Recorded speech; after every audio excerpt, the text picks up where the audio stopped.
अस्सलामु अलैकुम वरहमतुल्लाहि वबरकातुह।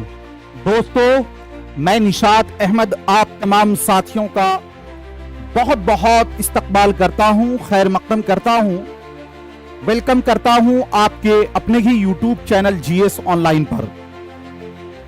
और आप तमाम हजरात का आज के इस अहम वीडियो में, जिसके अंदर हम सीटेट 26 के उर्दू पेडागोजी के एक अहम पार्ट यानी कि थ्योरी को हम लोग हल करने वाले हैं। हार्दिक अभिनंदन है, खुश आमदीद है और वेलकम है।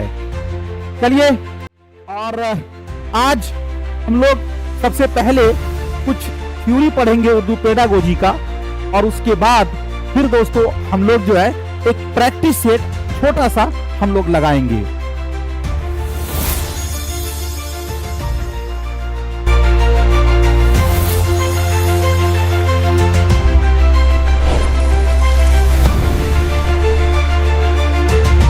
कुछ अल्फाज हैं और उसका कुछ हिंदी और इंग्लिश जो है दोस्तों माना भी है, इसको हम लोग देख लेते हैं। साख्ती नजरिया। साख्त का मतलब होता है बनावट यानी स्ट्रक्चर, तो इसी को कहते हैं संरचनात्मक दृश्य या दोस्तों स्ट्रक्चरल व्यू। व्यू का मतलब नजरिया। उसके बाद एक लफ्ज है अमली नजरिया, इसका होगा दोस्तों फंक्शनल व्यूज या फिर इसे होगा कार्यात्मक दृश्य। एक आपका है तामुली नजरिया।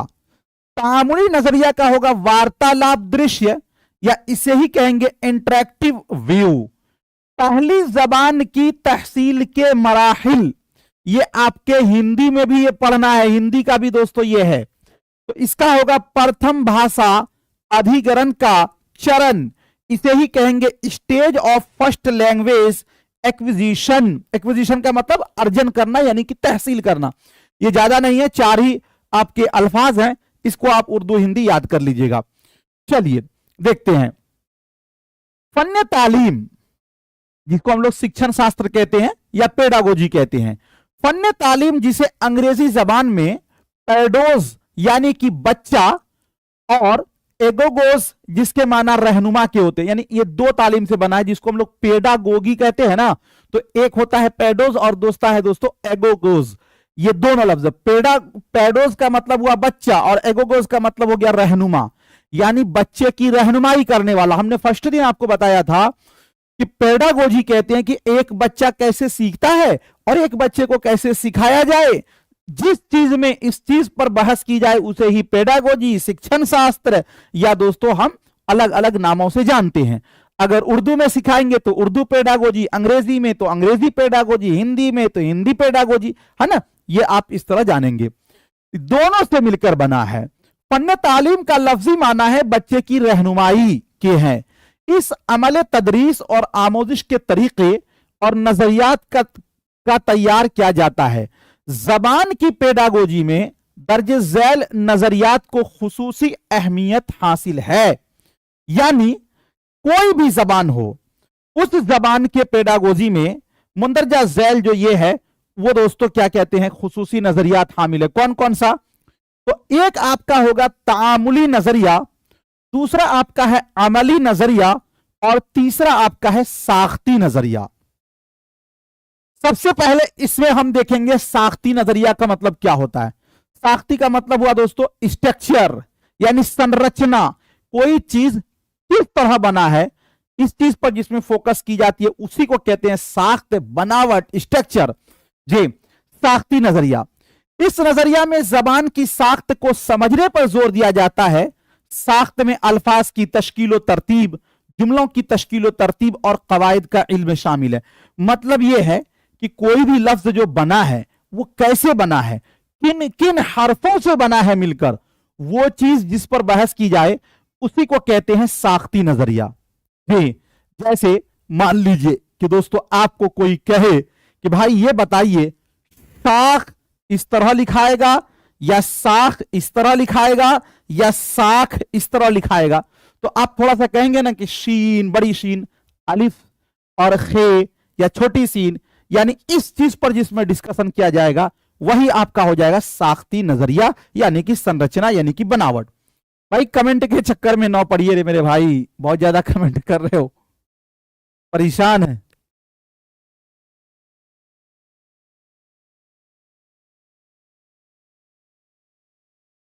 यूट्यूब वाले तो आ रहे परेशान है। चलिए, एक आपका है अमली नजरिया। इस नजरिया में ज्यादा जबान के इतलाक को अहमियत दी जाती है, यानी तलबा मुख्तलिफ सूरत हाल में जबान का इस्तेमाल अमली मश्क के जरिया सीखते हैं, मसलन मजमून निगारी, खुतूत नवेसी वगैरह। देखिए, हमको अगर मान लीजिए कि एक कार के बारे में पूरे पार्ट्स के बारे में बता दिया जाए कि ये कार में ये पार्ट्स है, ये पार्ट्स है, ये गियर है, ये ब्रेक है, यहां पर ये है, अगर आपको कोई घटना होगा तो ये एयर बैग खुलेगा, है ना, जे आपको बैक गियर कैसे लगाना, सारी चीजें बता दी जाए, तो क्या हम कार चला लेंगे? नहीं चला पाएंगे। हम उसके बारे में एक नहीं 10 गो बुक ले आए, नहीं चला पाएंगे। जब तक हम उस पर नहीं बैठेंगे, उसका स्ट्रिंग नहीं पकड़ेंगे, उसको प्रैक्टिस नहीं करेंगे, उस वक्त तक हम उसको नहीं चला सकते हैं।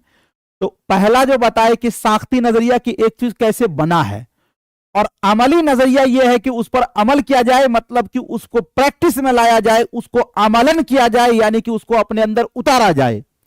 तो दोस्तों, अमली नजरिया यह है कि बच्चों से मजमून निगारी की लिखाई जाए, खुतूत नवेसी किया जाए, यह अमली नजरिया है। तीसरा है आपका तामुली नजरिया। इस नजरिया में जबान की समाजी ताल्लुकात को बनाने और कायम रखना का वसीला माना जाता है। यानी यह नजरिया इस बात पर फोकस करता है कि एक बच्चे समाज में एक दूसरे से टच होकर, एक दूसरे से कनेक्ट होकर तब जबान सीखते हैं, तो ये उस नजरिया पर फोकस करता। तो 3 नजरिया आपके हैं। पहला आपका है साख्ती नजरिया, दूसरा आपका है अमली नजरिया, तीसरा आपका है तामुली नजरिया। ये तीनों नजरिया को हमने आपको यहां पर बताया। अब हम लोग चलेंगे कि पहली जबान की तहसील के मराहिल, यानी जो पहली जबान, यानी हम लोग जो मदर जबान हासिल करते हैं ऑटोमेटिकली, वो कितने स्टेज में हासिल करते हैं, तो उसके दोस्तों 6 मराहिल है, यानी 6 स्टेज है। यानी हम कह सकते हैं कि 6 तरीके से अलग अलग इसमें हम पहली जबान को ग्रहण करते हैं, यानी हासिल करते हैं। तो पहली जबान की तहसील की जो 6 मराहिल है, सबसे पहला यह है बोलने से कबल का मरहला या कूइंग, जिसे 0 से 6 माह। इसमें से जो भी लोग किसी बच्चे को पाले होंगे, या बच्चे की माँ होंगे या बाप होंगे, या उसके घर में उसके भाई बहन कोई भी, या भांजा भांजी जो भी हो, उसने बहुत छोटे स्टेज से देखा होगा, तो ये सारी बातें उनको आज जो है बहुत अच्छे ढंग से समझ में आ जाएंगी। हाँ, ये जो है बच्चा ऐसे ऐसे किया है। अब देखिएगा, तो पहला जो नजरिया ये है वो है दोस्तों बोलने से कबल का, यानी बच्चा जब बोल रहा उससे पहले का, जिसको कहते हैं कूइंग, यानी 0 से 6 माह की जो मुद्दत है, इसको कहते हैं बोलने से कबल का मरहला, यानी कूइंग। दूसरा जो है वो है बबलिंग मरहला, या जिसे बबलाना कहते हैं, 6 से लेकर 18 माह की मुद्दत तक ये आपका स्टेज है। तीसरा स्टेज है एक लफ्ज का मरहला, 9 से 18 माह की मुद्दत, यानी 9 महीना से लेकर 18 महीना। 18 महीना कितना, यानी 1.5 साल तक का। उसके बाद चौथा स्टेज है 2 लफ्ज का मरहला, यानी बच्चा 2 लफ्ज बोलता है 18 से लेकर 24 माह तक, यानी 2 साल तक की मुद्दत। उसके बाद टेलीग्राफी मरहला 24 से 30 माह की मुद्दत तक का। और छठे नंबर में है लंबे जुमलों का मरहला, यानी 30 माह के बाद का मुद्दत। तो 30 माह के बाद का मुद्दत कितना, 2.5 साल के बाद की बात हो रही है, ठीक है ना। पैदाइश के बाद बच्चा मुख्तलिफ मराहिल से गुजरते हुए जबान पर उबूरियत हासिल करता है, ये मराहिल दर्जे झैल है। यानी ये सारे स्टेज से जैसे गाहे बगाहे उनका दिन बढ़ता जाता है, यानी वो जितनी उम्र लेकर आया था वो उम्र घटती जाती है, उसको हम अपने भाषा में कहते हैं कि उसकी उम्र बढ़ती जाती है। जैसे जैसे वो बड़ा होता जाता है, वो इन स्टेज को पास करते करते और बहुत सारी चीजों को वो अपने अंदर एब्जॉर्ब करते जाता। अब सबका हम डिटेल में एक एक करके समझने की कोशिश करेंगे। जो सबसे पहला मरहला है वो है आपका बोलने से कबल मरहला, जिसे हम लोग कोइंग कहते हैं। क्या कहते हैं दोस्तों, कोइंग कहते हैं। हर बच्चा, ये कब से कब तक का है, तो 0 से 6 माह, यानी जिस दिन पैदा हुआ उस दिन से लेकर 6 महीना। हर बच्चा जब 6 हफ्ते के करीब का होता है तो कोइंग शुरू कर देता है। इब्तिदा में वो हर्फ इल्लत की आवाज निकालता है, और जब बच्चा 4 माह के आसपास पहुंचता है तो उसमें हर्फ सही भी जुड़ जाते हैं, और ये आवाजें जे कू कू और हग्गू गू गू की तरह सुनाई देती है। यानी एक बच्चा कहा जा रहा है कि जब 6 हफ्ते का होता है तो 6 हफ्ता 7 6 42 यानी 42 दिन के करीब का हुआ तो वो कुछ कुछ बोलने लगता है। यहां पर एक बात आप समझ लीजिए कि एक होता है हरफ इल्लत और एक होता है हरफ सही। हरफ सही जैसे अलिफ बा ता सा अलिफ से लेकर या तक हम बोलते हैं वो हरफ सही है। हरफ इल्लत अलिफ और वाव और या। दोस्तों उसके अलावा एक चीज और समझ लीजिए, जिस आवाज को हम नहीं समझ पाते हैं ना वो हरफ इल्लत के कैटेगरी में ही आता है। यानी इंसान जो सबसे स्टार्टिंग में कुछ बोलता है वो हरफ इल्लत में ही आता है। बात समझ रहे हैं? तो यही चीज कहा जा रहा है कि बच्चा इब्तिदा में जो है ना वो हरफ इल्लत बोलता है, बाद में धीरे धीरे धीरे धीरे वो हरफ सही भी जुड़ने लगता है। अब देखेंगे कि एक बच्चा जो है जी हग्गू हग्गू हग्गू हग्गू इस तरह करके वो बोलता है। तो दोस्तों वही मरहला जो है वो क्या है आपका बोलने से कबल का मरहला। दूसरा आपका है बबलिंग मरहला यानी बबलाना, 6 से लेकर 8 माह तक की मुद्दत तक का। जब बच्चा की उम्र 6 माह उम्र पहुंचता है तो वो हरफ इल्लत और हरफ सही दोनों को दोहराने वाली आवाजें निकालता है जिसे बबलाना कहते हैं। जैसे ना ना ना, मा मा मा, दा दा दा, पा पा वगैरह वगैरह। लेकिन एक चीज याद रखिएगा, कोई भी बच्चा जो खड़ा जबर वाला होता है ना, जैसे कि पापा, जैसे दादा, जैसे नाना, जैसे मामा, जैसे खाला, ये सब बहुत जल्दी बोलता है। लेकिन उसी को कहिए कि बोलिए नानी, उसको बोलिए दादी, तो इसके अंदर नीचे की तरफ आवाज जा रही है, इसको वो जल्दी नहीं बोल पाता है।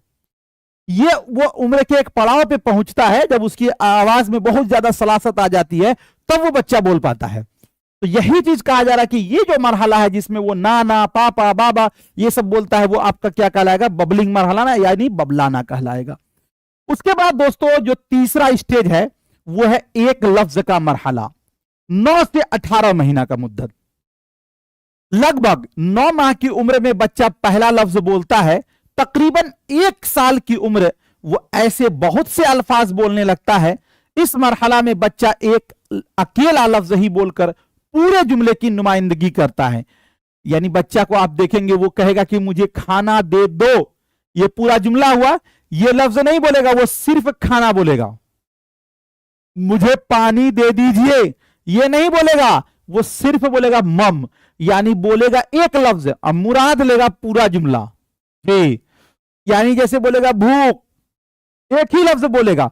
यानी मुझे खाना दे दो के बजाय सिर्फ खाना बोलता है, पानी दे दो के बजाय सिर्फ पानी या फिर वो मम बोलता है।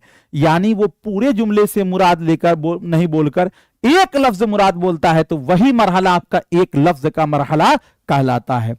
अब उसके बाद दोस्तों जो चौथा स्टेज है वो है 2 अल्फाज का मरहला, 18 से 24 माह।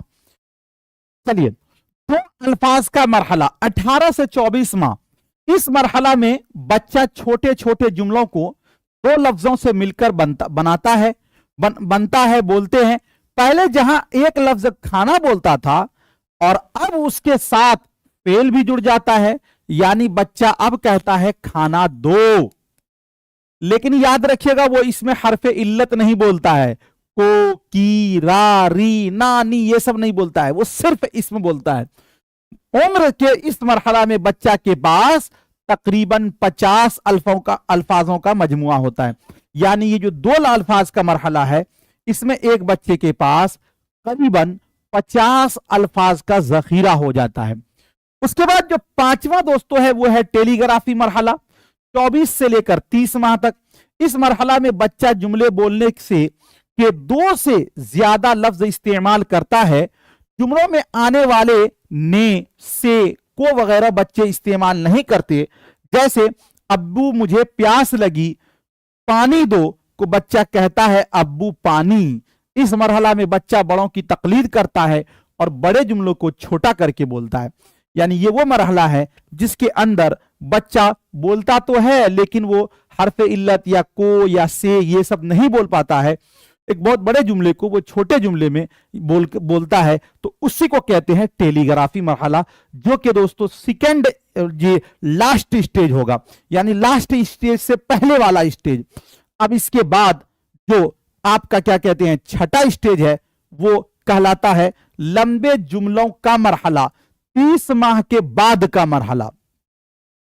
वक्त के साथ साथ बच्चों के लुगत में भी इजाफा होता जाता है, जुमलों में अल्फाज की तादाद भी बढ़ती जाती है, और जो मरहला इसमें से शुरू हुआ था उसमें फेल, जमीर, सिफत, जिन्स, मुतजाद और मुतरादिफ जुड़ने लगते हैं, और यही मरहला कहलाता है दोस्तों लंबे जुमले का मरहला। यानी बच्चा फराटेदार वो अपनी भाषा बोलने लगता है, उसको कहीं कोई दिक्कत नहीं होती है। तो ये जो है हम लोगों ने दोस्तों क्या पढ़ा कि पहली जबान की जो तहसील, आमोजिश नहीं बोला हूं, तहसील बोल रहा हूं, कि जो उसके मराहिल हैं, उसके स्टेज हैं, ये 6 स्टेज से गुजरकर एक बच्चा पहली जबान को ग्रहण करता है, हासिल करता है, इक्तिसाब करता है, तहसील करता है। हमें लगता है कि ये चीज आप समझ गए होंगे, किसी को कोई दिक्कत तो इसमें नहीं है। एक मर्तबा आप कमेंट करके बताइए जी, फिर आगे जो है मॉक टेस्ट कराएंगे, प्रैक्टिस सेट कराएंगे।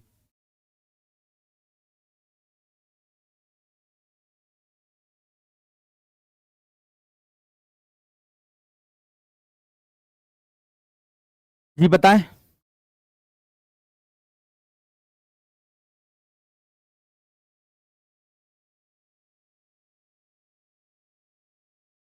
चलिए अब देखते हैं कुछ ऑब्जेक्टिव से है, कितना इसमें आप सही कर पाते हो। सबसे पहला क्वेश्चन आपके स्क्रीन पर कहा जा रहा है कि उस्ताद क्लास के तलबा को मुख्तलिफ ग्रुप में तकसीम करता है और ग्रुप के मशवरे से उन्हें मुख्तलिफ मौजूआत पर डेटा जमा करने, उसका तज्जिया करने और रस्मी अंदाज में रिपोर्ट तैयार करने के लिए कहता है।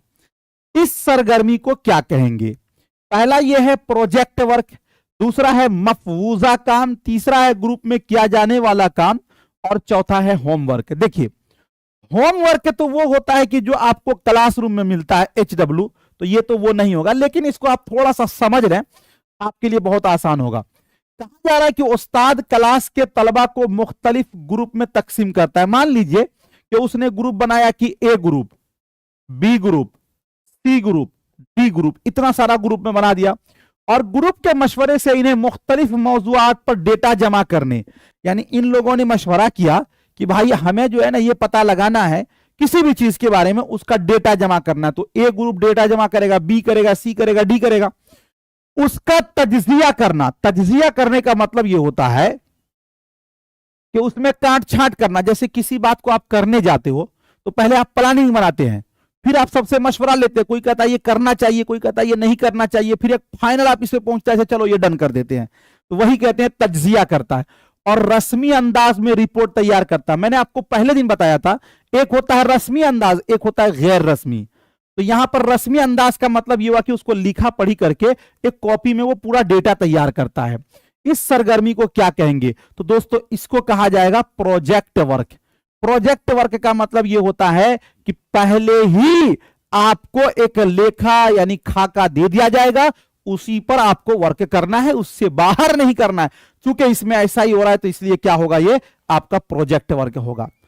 अगला क्वेश्चन, अगला देखते हैं। अगला है दर्ज झैल में से कौन सी शक्क़े तालीम एक आरटी एक्ट 2009 का एक पहलू है, जहां तक काबिल अमल हो मादरी जबान को 8वीं जमात तक जरिया तालीम होना चाहिए, 5वीं जमात तक मादरी जबान को जरिया तालीम होना चाहिए, 8वीं जमात तक रियासत की जबान को जरिया तालीम होना चाहिए, 8वीं जमात तक घर की जबान को जरिया तालीम होना चाहिए। यानी RTE एक्ट जो है 2009, उसमें दोस्तों ये कहा गया कि एक बच्चे को हमें 8वीं जमात तक जो है उनको मादरी जबान में तालीम देनी है। ठीक है, तो ये जो पहली बात है कि जहां तक काबिल अमल हो मादरी जबान को 8वीं जमात तक जरिया तालीम होना चाहिए, ये बात बिल्कुल सही है। ऑप्शन नंबर ए वाला आपका राइट हो जाएगा। अगला क्वेश्चन, उस्ताद अपने तलबा को रोज कहानी सुनाता है लेकिन लफ्जों और मुहावरों की तरफ उनकी तवज्जो मबजूल नहीं कराता। इस तरह वो कौन सी हिकमत अमली अपनाने की कोशिश करता है? अखलाकी इक्तिदार के लिए कहानी की तदरीस, जबान की तदरीस के तौर पर कहानी सुनाना, जबान के मवाद के तौर पर कहानियां, लफ्जियात की आमोजिश के लिए कहानी बतौर आला कार। दोस्तों इसके अंदर क्या कहा जा रहा है कि आपको यह कहा जा रहा है कि एक उस्ताद जो है ना तलबा को डेली कहानी सुनाता है, ठीक, लेकिन लफ्जों और मुहावरों की तरफ उनकी तवज्जो मबजूल नहीं कराता। यानी बच्चों को यह नहीं कहता कि ये जो लफ्ज है इसका माना यह है, ये जो मैंने मुहावरा बताया इसका माना ये, यानी उस पर वो फोकस नहीं करता है। चलिए, इस तरह वो कौन सी हिकमत अमली अपनाने की कोशिश करता? पहला ये है अखलाकी इक्तिदार के लिए कहानी की तदरीस, यानी बच्चे कैसे रहे इसके लिए, या फिर दूसरा ये है जबान की तदरीस की बतौर कहानी सुनाना, यानी बच्चे को कहानी इसलिए सुना रहा है ताकि बच्चे के अंदर जबान वो सीख सके उसकी तदरीस के तौर पर। तीसरा ये कि जबान के मवाद के तौर पर कहानियां, इसके अंदर जो कुछ मुहावरा आया या कुछ जो अल्फाज आए जिसका माना वो नहीं जान पा रहा है वो उसको मवादी हुआ ना, तो यहां पर जो तलबा को कहानी सुनाता है वो दोस्तों जबान के मवाद के तौर पर कहानी। तो इसीलिए आपका क्या होगा, ऑप्शन नंबर सी वाला आपका राइट हो जाएगा। अगला क्वेश्चन, उस्ताद अपनी क्लास में 4-4 बच्चों का ग्रुप बनाता है और उनसे दिए हुए लफ्जों से मुतालिक अल्फाज मालूम करने के लिए कहता है। इस हिकमत अमली को क्या कहेंगे? लफ्जों का जाल, लफ्ज का मौजू, इमला हिज्जे की जांच, लिखने का काम। क्या कहा जा रहा है कि उस्ताद अपने क्लास में 4-4 बच्चों का ग्रुप बनाता है। जैसे मान लीजिए कि ए ग्रुप बनाए ना, इसमें 4 बच्चा, बी ग्रुप बनाए इसमें भी 4, सी बनाए इसमें भी 4, डी बनाए इसमें भी 4, 4-4 का ग्रुप बनाता। उनसे दिए हुए लफ्जों से मुतालिक अल्फाज मालूम करने के लिए कहता है। मान लीजिए कि यहां पर कुछ अल्फाज दिया गया, जैसे मान लीजिए कि हमने लिख दिया, कोई भी लफ्ज लिख दिया। अब भाई साहब यहां पे हमने कुछ लफ्ज लिखा कि आपको इस वाले कॉलम में, इस वाले कॉलम में, इस वाले कॉलम में, इस वाले कॉलम में, जैसे मान लीजिए कि हमको इस वाले कॉलम में वही लफ्ज लिखना है जो रे से शुरू हो, इस वाले में वही लफ्ज लिखना है जो शीन से शुरू हो, इस वाले में वही लफ्ज लिखना है जो अलिफ मद जबर आ से शुरू हो, इस वाले कॉलम में वही लफ्ज लिखना है जो नून से शुरू हो, इस वाले में वही लफ्ज लिखना है जो दाल से शुरू हो। अब यह कहा जा रहा है कि उसको जो है मुतालिक अल्फाज मालूम करने के लिए कहता, इस हिकमत अमली को क्या कहेंगे?